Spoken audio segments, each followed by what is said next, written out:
What's up, guys? This is your friendly neighborhood Extreme Spidey Guy here, and today I'm going to be doing a movie review of Spider-Man 3, which is once again directed by Sam Raimi.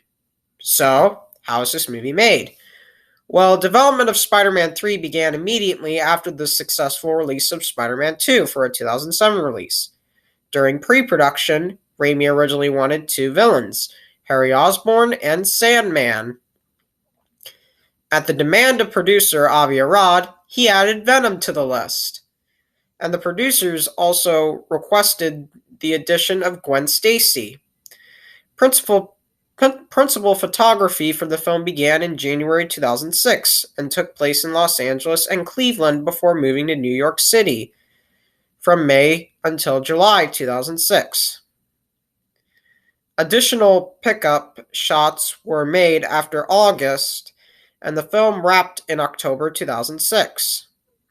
During post-production, Sony Pictures Imageworks created over 900 visual effects shots, with an estimated production budget of $258 to $350 million. It was the most expensive film ever made at the time of its release.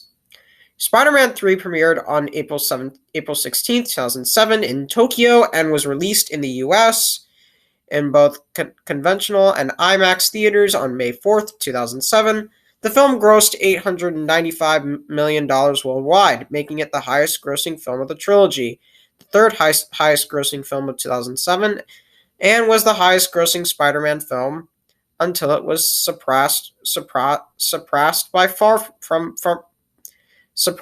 Far From Home in 2019. Unlike the previous installments, Spider-Man 3 received mixed reviews from critics. A fourth installment, titled Spider-Man 4, was set to be released on May 6, 2011, followed by a Venom spin-off film, along with a fifth and sixth installment, titled Spider-Man 5 and Spider-Man 6, respectively, but were all canceled. The Spider-Man film series was rebooted twice, first with The Amazing Spider-Man, directed by Mark Webb and starring Andrew Garfield, and later a new film series set within the Marvel Cinematic Universe, directed by John Watts and starring Tom Holland, beginning with Spider-Man Homecoming. Spider-Man No Way Home explored the concept of the multiverse to connect the previous films and characters to the Marvel Cinematic Universe, with Maguire and Church reprising their roles in the film. So, what's the story of this movie? So, Peter Parker, once again played by Tobey Maguire, and MJ, once again played by Kristen Dunst, seem to finally be on the right track in their complicated relationship. But trouble looms for the superhero and his love.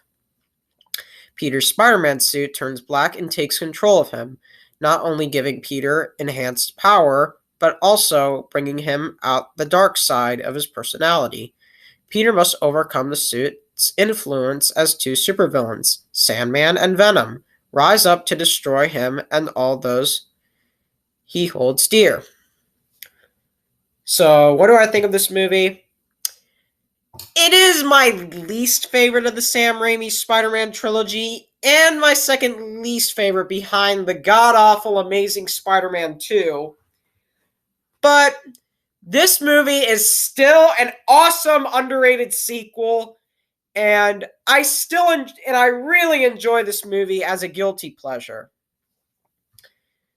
Still great performances, as always, from Tobey Maguire, Kristen Dunst, James Franco, Rosemary Harris, and J.K. Simmons. Thomas Hayden Church definitely did an awesome job playing the Sandman, and his backstory was very emotional, in my opinion. And that made me wish he could have actually just been the main antagonist throughout the movie instead of Venom, to be honest. The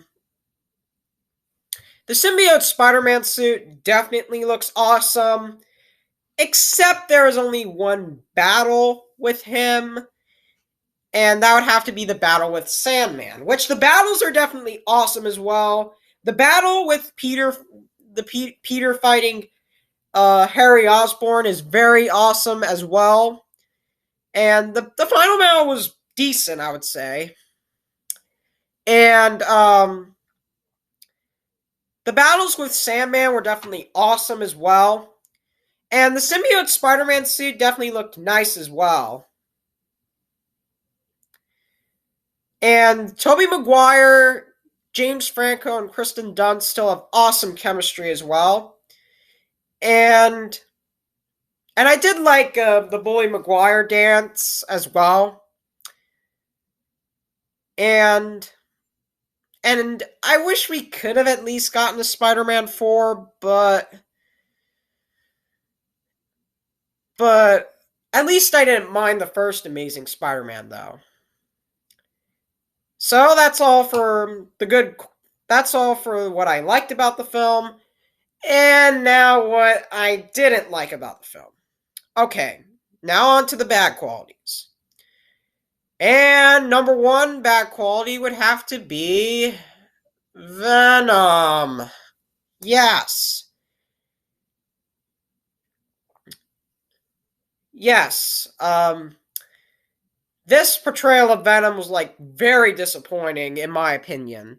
And he didn't really look like his design really didn't look like Venom at all. He just looked more like Carnage. I mean, Topher Grace's acting was good at first as Eddie Brock, but it just went downhill when it got to Venom.